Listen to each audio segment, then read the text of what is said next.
ہے اس کے اندر اللہ رب العالمین نے ایک بہترین پیغام دیا ہے. پیغام کیا ہے؟ اللہ رب العالمین پہلے ترجمہ دیکھیں. اللہ تبارک و تعالیٰ بیان فرما رہا ہے لن تنالوا البر. یہ عربی گرامر کا قاعدہ ہے.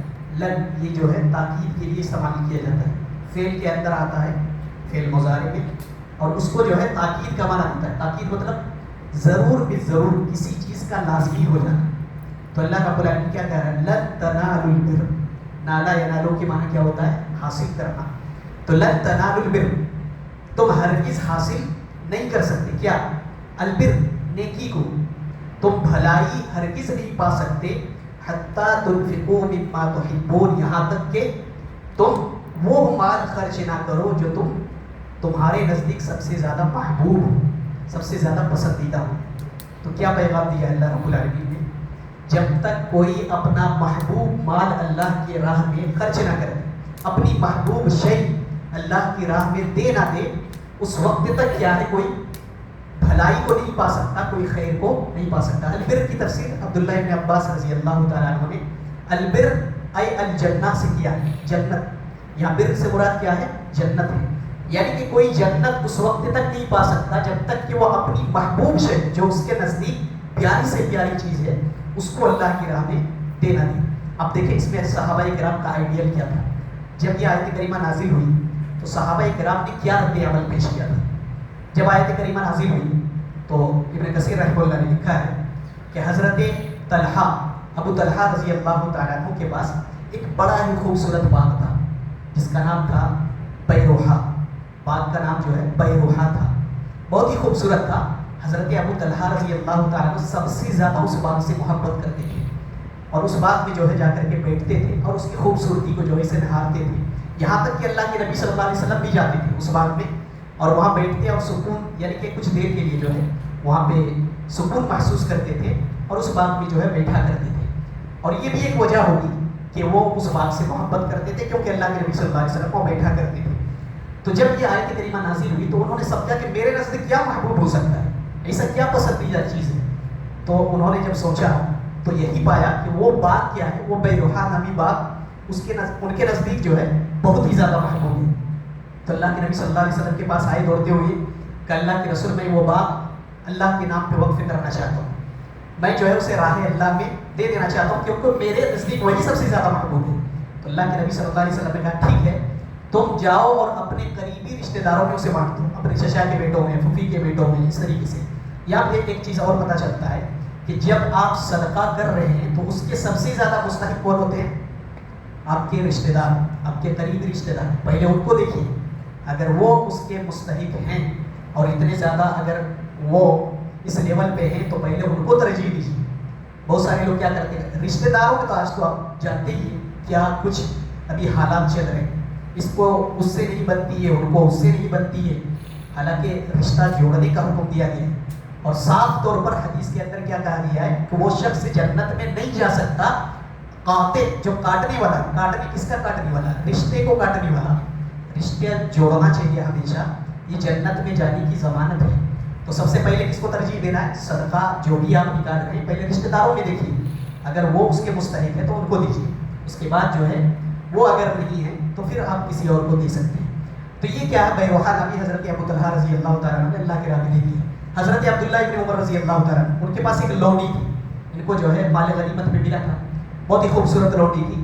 تو وہ کہتے ہیں میرے نزدیک وہ لونڈی بہت زیادہ محبوب تھی, لہٰذا میں اللہ کے نبی صلی اللہ علیہ وسلم کے پاس گیا اور کہا اللہ کے نبی سے میں اللہ کی راہ میں جو ہے آزاد کر دیتا ہوں. یہاں تک کہ بعض مفسرین نے لکھا ہے کہ حضرت عبداللہ ابن عمر رضی اللہ تعالیٰ بعد میں یہ تمنا کرتے تھے کہ اگر دے کر کے کسی چیز کو واپس لوٹانا ہوتا تو میں اس لونڈی کو ضرور جو ہے واپس خرید لیتا, ضرور اسے خرید لیتا اور اس سے جو ہے نکاح کر لیتا ہے اس طریقے سے جو ہے.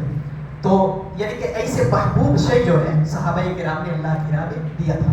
اسی حضرت عمر بن خطاب رضی اللہ تعالیٰ جو امیر المومنین ہیں دوسرے نمبر کی, انہوں نے کیا کیا تھا, ان کو جو ہے مال غنیمت میں ایک زمین ملی تھی خیبر میں, لہٰذا وہ زمین کیا ہے ان کے نزدیک بہت محبوب تھی کیونکہ اس میں جو ہے مختلف پیداوار اگتے تھے اور اس طریقے سے جو ہے وہ زمین حضرت عمر رضی اللہ تعالیٰ کے نزدیک بہت محبوب تھی. تو یہ آیت کریمہ نازل ہوئی تو انہوں نے وہ زمین کیا ہے وقف کر دیا.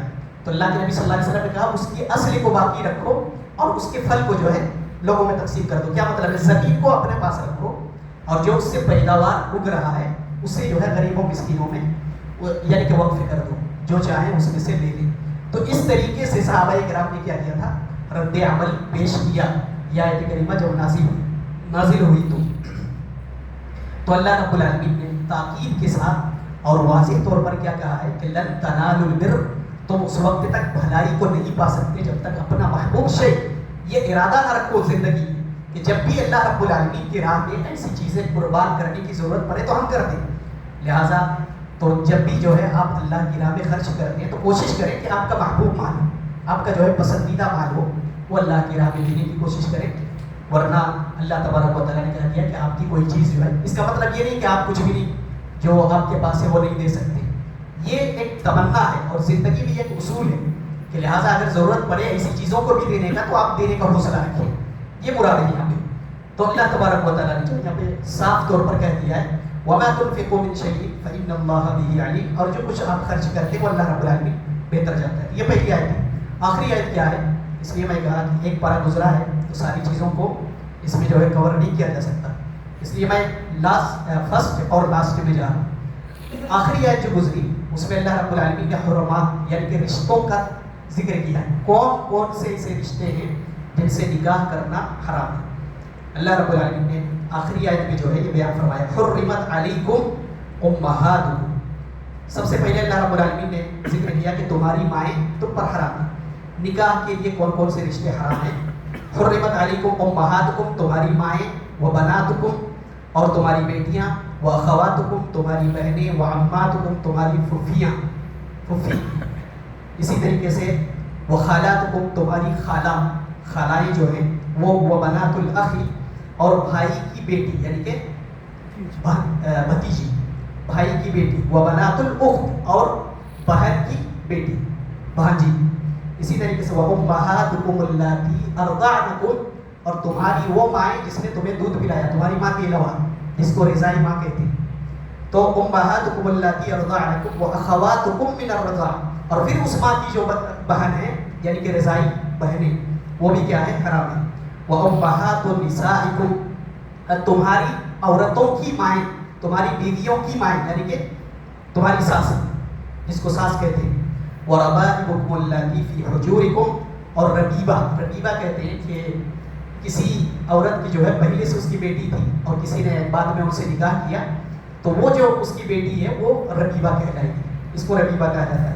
وَرَبَائِبُكُمُ اللَّاتِي فِي حُجُورِكُمْ، جب تک ان کی جو ہے کفالت میں ہے تو ان پر جو ہے ربیبہ حرام ہے. فَلَا جُنَاحَ عَلَيْكُمْ فَإِن لَمْ تَكُونُوا دَخَلْتُمْ بِهِنَّ، اگر اس سے جو ہے یعنی کہ نکاح ہونے کے بعد خل نہیں ہوا ہے تو وہ اللہ رب العالمین نے کہا کہ وہ جائز ہے. فَلَا جُنَاحَ عَلَيْكُمْ وَحَلَائِلُ أَبْنَائِكُمُ الَّذِينَ مِنْ أَصْلَابِكُمْ أَنْ تَجْمَعُوا. تو یہ پورا کے پورا کیا ہے؟ لسٹ ہے جس سے نکاح کرنا جو ہے حرام ہے. تو اللہ تبارک و تعالیٰ نے پوری لسٹ بیان کر دی. اچھا اس سے پہلے ایک چیز اور ہے، اس سے اوپر والی آیت میں اللہ رب العالمین نے بیان فرمایا وَلَا تَنكِحُوا مَا نَكَحَ آبَاؤُكُم مِّنَ النِّسَاءِ، اور ان سے بھی نکاح مت کرو جن سے تمہارے باپ نے نکاح کیا تھا پہلے.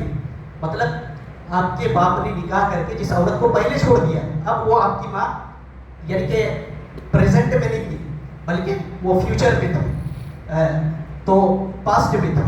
تو اس سے کیا ہے اللہ رب العالمین نے منع کیا ہے لا تنكحوا ما نكح آباؤكم من النساء الا ما قد سلف، جو گزر چکی ہے. تو ان سے بھی کیا ہے؟ نکاح حرام ہے. یہ کچھ لسٹ ہے اللہ رب العالمین نے یہاں پہ بیان فرمایا. لہٰذا ان سے جو ہے نکاح نہیں کرنا چاہیے اور باقی سب سے اللہ تبارک و تعالیٰ نے رشتہ جائز رکھا ہے، آپ رشتہ کر سکتے ہیں. اللہ تبارک و تعالیٰ ہم سب کو کتاب و سنت کی صحیح سمجھ عطا فرمائے.